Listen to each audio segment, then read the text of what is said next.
I'm John Strum, and this is Real Talk MS.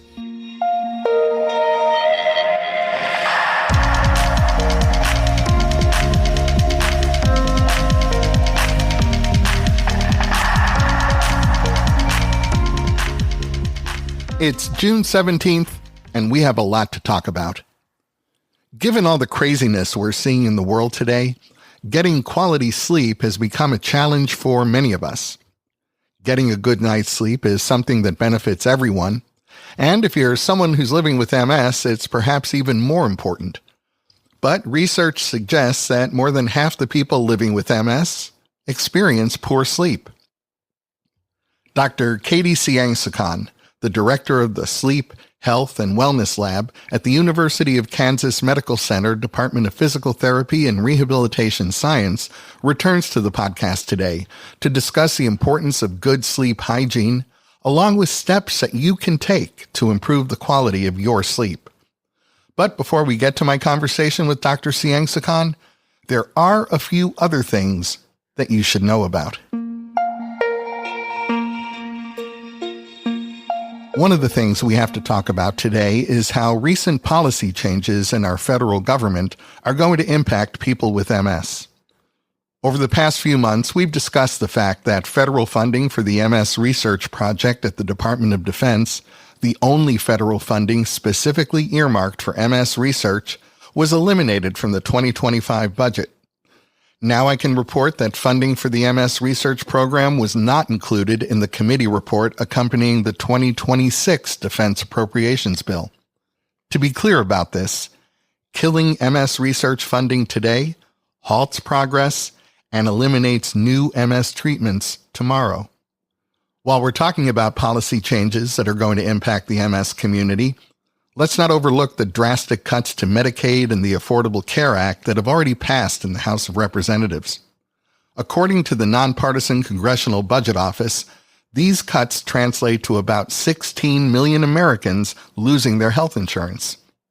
Now, since Medicaid is the health insurance for somewhere between 150,000 and 200,000 people with MS, you can be sure that some of these folks are going to lose their coverage.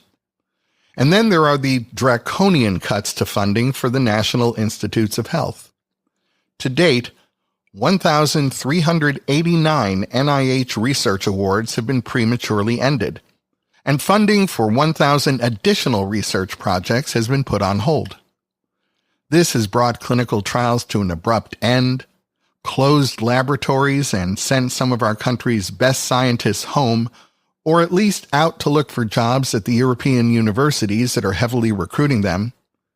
And does all this directly impact people with MS? Well, of course it does. And it goes beyond the fact that every single disease-modifying therapy on the market today has, at some point in its development, been funded by the NIH. More specifically, as federal funding has been canceled for projects at the Harvard T.H. Chan School of Public Health, MS research there has stopped. Just 2 years ago, researchers at the Harvard T.H. Chan School of Public Health were the first to identify the Epstein-Barr virus as the trigger for multiple sclerosis. And since then, Dr. Albert Ascario, the award-winning principal investigator in that federally funded study, has been focused on finding a cure for MS. In its announced desire to make America healthy again, the current administration has taken steps that are almost guaranteed to send us in the opposite direction. We have a Secretary of Health and Human Services who consistently gets the science wrong and proves with almost every pronouncement that he has no understanding about how vaccines work or how they're tested. And that in itself is a little scary. Rather than trying to understand the science, 2 weeks ago, he fired the panel of experts who advised the CDC on vaccines and replaced half the members with people who align with his beliefs but bring very little settled science to the conversation. This step alone has been portrayed as a public health risk. If this all sounds pretty dire, it's because it is. And while most of the world is being distracted by tariffs that are in place one day and on hold the next, or false reports about an immigrant invasion in Los Angeles, Our country's medical research infrastructure is being dismantled, to the point where last week, NIH employees themselves from all 27 agencies that fall under the auspices of the National Institutes of Health published a 4-page letter detailing the damage that's being done and protesting this wrecking ball that's being taken to health research in America. So if you haven't yet become involved in advocacy, I hope I've just given you some reasons why you should. Why you have to. Because we need all hands on deck for this. So I'm inviting you to get in the game and advocate on behalf of your own health, your own well-being. For a future where your MS continues to be well managed and one day, perhaps even cured. Together our voices have power. Please visit nationalmssociety.org/advocacy and add your voice to those of us who collectively are reminding our legislators that we vote and we aren't willing to sacrifice our future well-being for what amounts to politics, because the health of every American should come before anyone's politics. One of the most challenging aspects of living with MS is living with uncertainty. You never know if or when you might develop a new symptom or an existing symptom might worsen. But what if you did? For instance, if you knew you were going to experience greater difficulty walking in the near future, would you proactively contact your neurologist or MS specialist and ask for a prescription for physical therapy? If you knew you were going to experience more severe fatigue next week, would you move things around on your calendar, maybe rescheduling some of next week's appointments and commitments? Well, results of a 3-year study at Duke University suggest that those hypothetical scenarios could become a reality. Today, changes in your MS disease course are noted retrospectively. The changes have already occurred, and they're noted by your treating physician during your annual or semi-annual appointment. Those rare appointments make it pretty impossible to track changes in your disease course more closely. But today, most of us carry smartphones that can track our steps, our heart rate, our sleep patterns, and a research team at Duke University created an algorithm that analyzed all of this passive data, along with additional information supplied by the individual with MS, and produced a fairly accurate forecast of how that individual's MS symptoms were going to behave or misbehave in the weeks ahead. This study used an app developed by the research team, and in addition to collecting passive data that smartphones are already tracking, study participants completed demographic surveys, daily MS symptom reports, and other functional tests.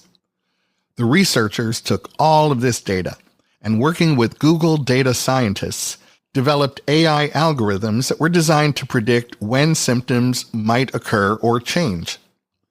The team arrived at one algorithm that had an 80 to 90% success rate in predicting moderately severe fatigue, sensory disturbances, walking instability, depression or anxiety, and muscle cramps or spasms. We'll have to wait and see how the results of this study will ultimately be used, but I can certainly see why someone living with MS might want to have this app riding along in their smartphone, providing them with a reasonably accurate prediction of how things are going to be for them in the very near future. Now, if you'd like to learn more about this study, you'll find a link in today's show notes. As we age, cells in our bodies undergo molecular changes, and these changes can be used to track what's called biological aging, which is different than chronological aging. As a quick refresher, chronological aging simply refers to the number of years someone has lived, measured from the date of their birth. So on the day you celebrate your 30th birthday, your chronological age is 30. On the other hand, biological aging is reflective of the cellular and tissue damage that occurs over time in all of us. And biological aging may not sync up with chronological aging. Biological aging might be faster or slower than chronological aging depending upon factors like genetics, environment, lifestyle, nutrition, and diseases. Studies among people with MS have shown that their brains biologically age faster. But all of those studies have been done on adults with MS. And as adults age, other factors can contribute to biological aging. One of the major factors being comorbidities or other health conditions that naturally tend to develop as someone grows older. So you can't assume that MS is the cause of accelerated biological aging when you're measuring biological aging in adults. But newly published results of a study from the University of California, San Diego may help settle that dilemma. To offset the issues associated with looking at adults with MS, the research team recruited 125 children with MS, along with 145 children without any major health issues to serve as a control group. And by analyzing specific modifications to DNA that typically change as someone ages, the researchers were able to conclude that children with pediatric onset MS experience biological aging at a faster rate than children who don't have MS. Choosing to study biological aging in children with MS allowed the research team to look at the impact of MS on the biological aging of the brain without having to worry about other health conditions that are typically associated with aging. And armed with these results, scientists can more confidently state that MS accelerates biological aging. That insight can allow for targeted treatments designed to slow that biological aging, which theoretically could slow or even stop MS progression.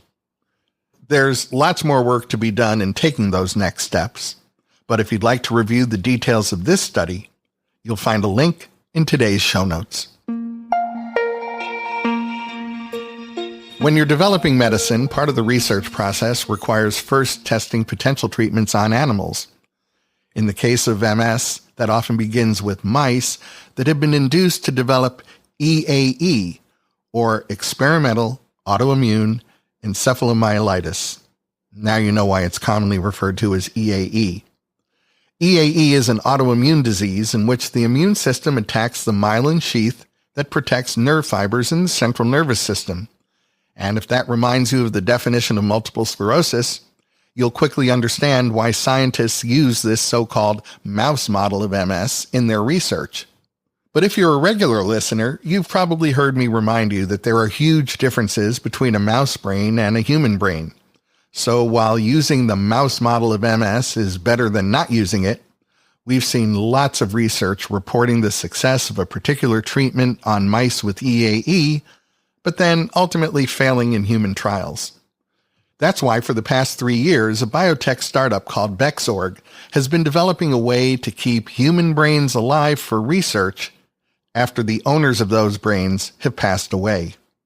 To be clear, Bexorg's laboratory is not filled with the bodies of deceased study subjects. The brains have been removed from their host bodies and are each kept alive in a liquid bath with tubes running into the blood vessels of the brain. And while these brains are capable of activity on the cellular and molecular level, they lack the electrical signals of consciousness, and they're heavily sedated to keep them that way. Bexorg has positioned itself as a lab to test experimental drugs. Now, using Bexorg's brains still won't provide scientists with an understanding of how a particular drug might damage other organs in the body. But when it comes to developing drugs that can penetrate the blood-brain barrier or provide targeted interventions in the brain, this company may be onto a method that can provide researchers with the kind of information they can't get from mice. Now, to date, Bexorg has been capable of keeping a brain alive for about a day, so there's work to be done here. But they've already been working with Parkinson's and Alzheimer's brains. I'm hopeful they can add MS brains soon. The company's target is to have 1,000 brains available for research by 2026.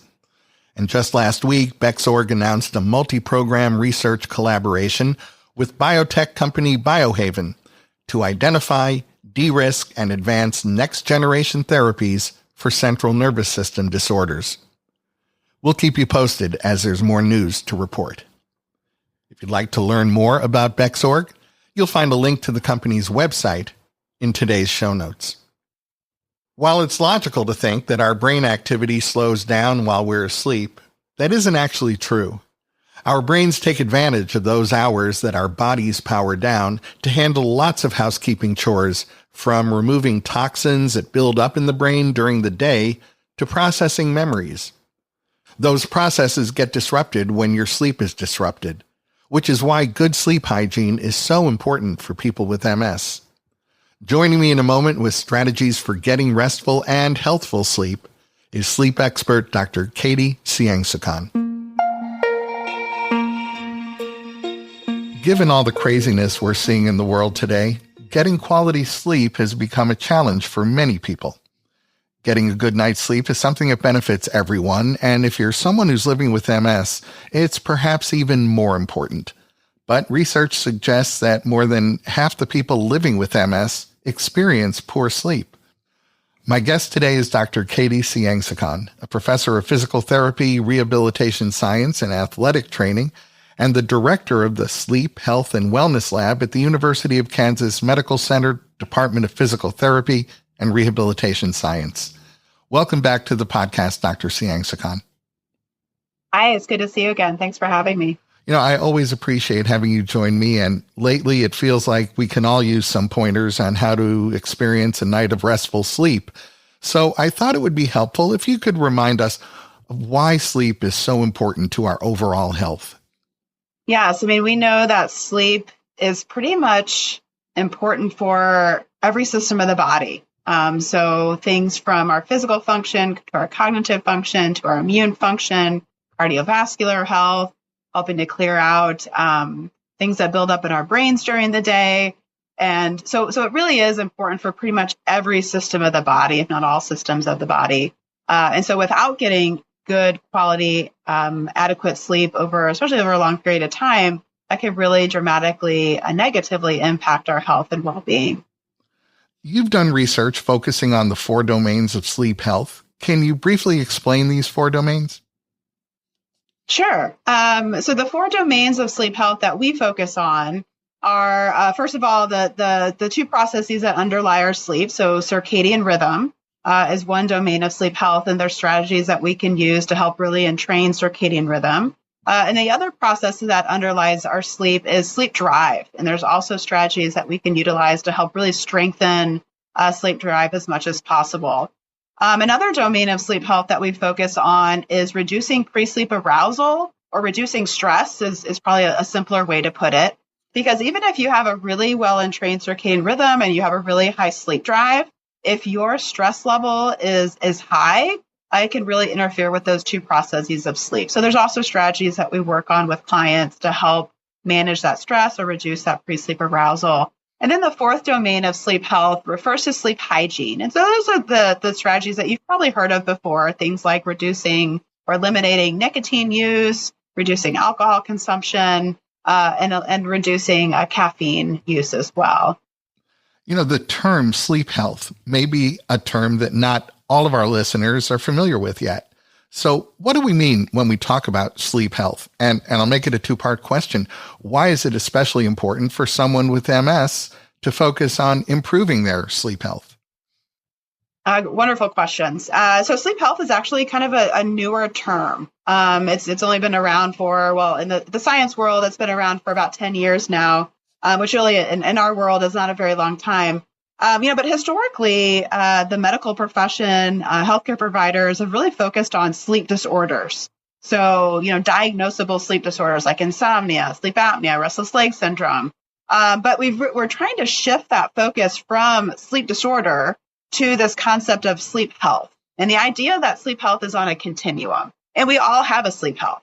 So on one side of the continuum, you can have really good sleep health, and on the other end, you can have really poor sleep health. And why this is important is because you can have poor sleep health without having a sleep disorder. And that can still negatively impact your health and your well-being. It can also, impact and potentially impact your risk of developing chronic conditions such as diabetes and obesity, things like that. And so that's why we really focus on sleep health, again, in the general population. But it's also important for people with MS, because we know that sleep issues are so common in people with MS, both the sleep disorders we know are more common in people with MS, but also having things like not getting sufficient sleep, having poor sleep quality. That happens regardless of whether or not you have a sleep disorder.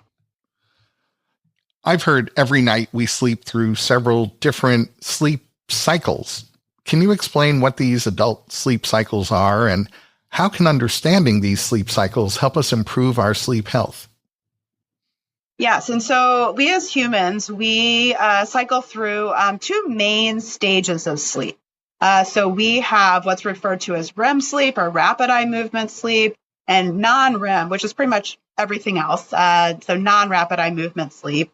And non-REM sleep is subdivided into three substages. So stage 1, stage 2, and then the deep stage of sleep referred to as stage 3.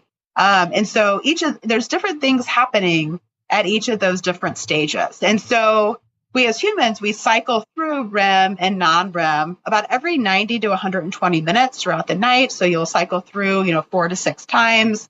And again, there's different processes that are happening in those different stages. And so that's why we ideally want to cycle through those stages throughout the night in order to have optimal sleep and optimal health.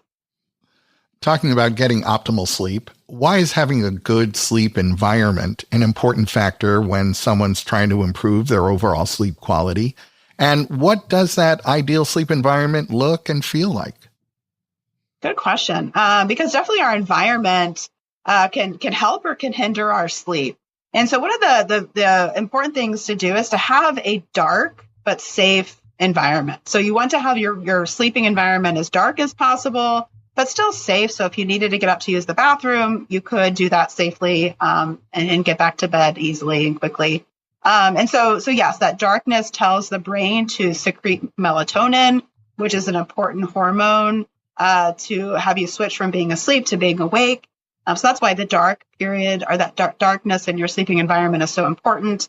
We also usually encourage people to keep the sleeping environment on the cooler side because that helps, again, promote good sleep.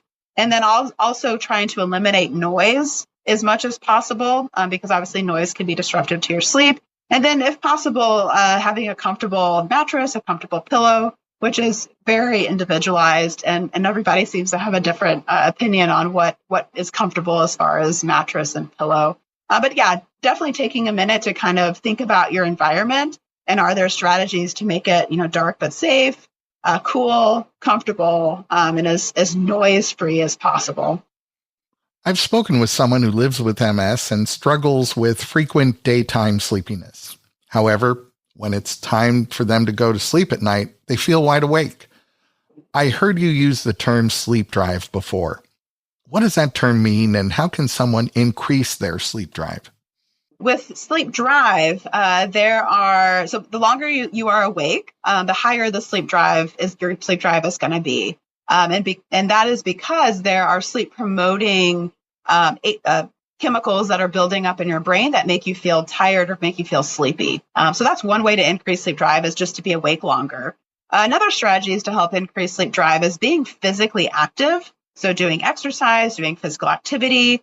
We know that helps to increase sleep drive as well. Also, doing things like being cognitively active, so being mentally active, and also socially active also help to increase sleep drive. But what you mentioned in that individual, it's fairly common. We see this in individuals where they may feel really tired and really sleepy, and then when they get into bed, all of a sudden they're wide awake. And so we refer to that as tired but wired. And so oftentimes what can happen is people's brain learn to associate the bed with being awake. And there's strategies that we use for that. And the biggest one is called stimulus control. And so for someone who, it does get into bed and then is not able to fall asleep in about 15 to 20 minutes without looking at the clock, so what feels like 15 to 20 minutes, we encourage them to get up out of bed if possible, if they're able to do that safely. And do a relaxing, distracting activity. If they're not able to do it safely, then they can do the relaxing, distracting activity in bed, because we really want the brain to associate the bed with sleeping and not with being awake, not with being worried, not with being, stressed that they're not sleeping well. And so we're trying to get the brain to learn that bed equals sleep. Are there any sleep tracking tools or apps or devices that you recommend to your clients?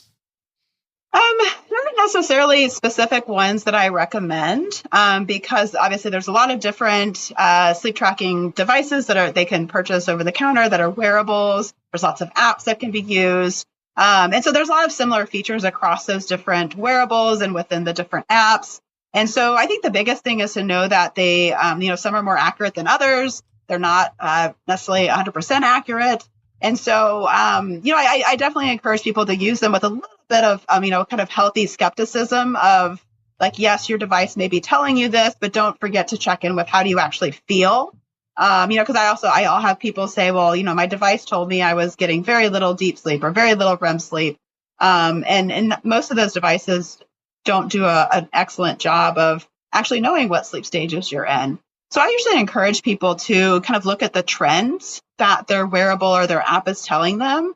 What is the trend in your total sleep time, and what's the trend in your sleep efficiency, for example, or, the trend in your number of waking times. And kind of look at it again as that trending data. But I think a good positive is that having so many wearables on the market and apps available, it's really brought a lot more conversations about sleep. Because I think it's just brought more awareness to sleep, which again, I think is definitely a positive.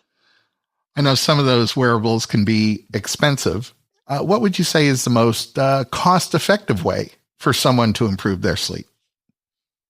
Really great question. And thankfully, there's strategies that don't require any cost. And so, again, going back to those 4 different domains of sleep health, the most potent way that you can entrain your circadian rhythm is to wake up at the same time, around the same time every day, and expose yourself to light, because light tells your brain to stop secreting melatonin and to switch from being asleep to being awake. And so that's a wonderful way to entrain circadian rhythm. Again, wake up at the same time every day and expose yourself to light. And then to work on increasing sleep drive. So again, being physically active, being cognitively active, socially active, making sure that you're not going to bed until you are feeling adequately sleepy, like you could be successful falling asleep, and then practicing stimulus control. So if you're not sleeping in what feels like 15 to 20 minutes, if you are able to do it safely, getting out of bed, going somewhere else and doing a relaxing, distracting activity, or if you're not able to get out of your bed safely, then do that relaxing, distracting activity in bed. And then focusing on that pre-sleep arousal, reducing stress. So a couple of strategies for that is to practice a relaxing bedtime routine, and then also practicing relaxation strategies during the day. And there's lots of relaxation strategies, things like deep breathing, progressive muscle relaxation, mental imagery. There's lots of ones. The important thing is to find one that resonates with you and elicits a relaxation response. And then thinking about that 4th bucket, things like, again, eliminating nicotine use, reducing alcohol consumption, reducing caffeine consumption. Those are all strategies that don't have a cost associated with them. When we think of physical therapy, a lot of people probably think of gait and balance and functional improvement. But you're a physical therapist who specializes in sleep. So you're the perfect person to explain how a physical therapist assist someone in improving their sleep health. Yes, wonderful point. And yes, physical therapists, we oftentimes do spend a lot of time guiding people to improve their physical function, their mobility, their gait, things that you've mentioned. But we also, again, as a profession, yes, we focus on helping people who maybe do have impairments or mobility limitations or participation limitations. But we also are as a profession, focusing more so on more holistic care and health promotion and wellness and more preventative type topics, which definitely includes sleep health, but also includes things like nutrition and stress management. And so the physical therapists that people who have MS may be working with, they may or may not feel comfortable talking about sleep health. But I think we are seeing more and more physical therapists who are getting that education and are having more confidence, are definitely engaging in that conversation and integrating into their physical therapy practice more so. Is physical therapy for sleep health issues something that would typically be covered by health insurance? Great question. And so physical therapy in general is covered by most major insurance carriers. And, so sleep health, again, typically is going to be provided as education. And so oftentimes with physical therapy, we would be providing that education, while we are doing, functional training, functional re-education, practicing home exercise programs, things like that. And so it would be integrated while you are engaging in these other activities, which, again, I think most people would typically be thinking of as more traditional physical therapy, which, again, would be covered by your major insurance providers. Can you explain what a sleep study is and perhaps how it can be useful in diagnosing and treating poor sleep? Yes. So a sleep study can be done in a laboratory, which is kind of the traditional way to do a sleep study. Thankfully, now there's oftentimes the sleep studies can be done in a person's home. So it's obviously more comfortable to be in your home, and there's less sensors that need to be used. But for people who go to an in-lab overnight sleep study, there's lots of sensors that get put on you. There's lots of sensors that go on your head to look at your brain activity. There's sensors that will go on your face to look at different muscle activity in your face. Sensors that will go on your arms, your legs, again, to look at muscle activity. Straps that go around your chest and your abdomen to look at your breathing. You'll usually have a sensor on your finger to look at your oxygen levels. There'll usually be a cannula that is put into your nose to look at your breathing rate. So there's lots of sensors that go on. And of course, not people's most preferable way to spend a night of sleep. So thankfully, there are options now to do it as a home laboratory testing. And those sensors are definitely less cumbersome. And there's still usually a sensor that's going to go around your head and maybe a sensor on your finger or around your chest. It kind of depends on the different setup. But thankfully, insurance now oftentimes covers that. And they actually recommended to do that first because it is cheaper to do that. And so if it is, fairly obvious that you have, say, sleep apnea based on that in-home sleep laboratory, then oftentimes then you can be issued a CPAP or some sort of a PAP device. But if it's not quite sure, then you might have to do an overnight sleep study. And those sleep studies are really important because, there's for sleep disorders, there's definitely things that is being looked for. So for example, for sleep apnea, they'll be looking for the apneas and hypopneas. So apneas being when people stop breathing, hypopneas was when they have really shallow breathing.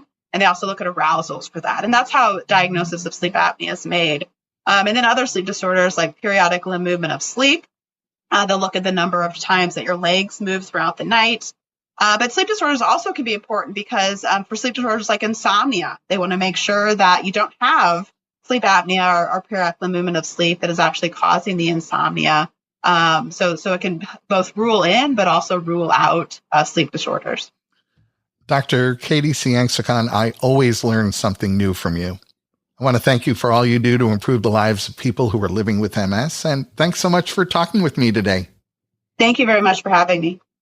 That's going to wrap up this episode of Real Talk MS. Real Talk MS is powered by the National MS Society, and you can share this episode of the podcast by letting your friends or family members know that all they have to do is point their web browser at realtalkms.com/407. You'll find that link in today's show notes, so you can easily copy and paste it right into an email or a text. And if you have a minute, I hope you'll visit the Apple App Store or the Google Play Store and download the free Real Talk MS app for your iOS or Android smartphone or tablet. It's the best way for us to stay connected. The app will automatically download the latest episode of Real Talk MS. You'll be able to access any of our past episodes. You'll be able to save your favorite episodes. And it's a great way for me to share bonus content with you. The app is free, so I hope you'll download it today. I'm John Strum. Thanks for listening. Stay safe and make healthy choices.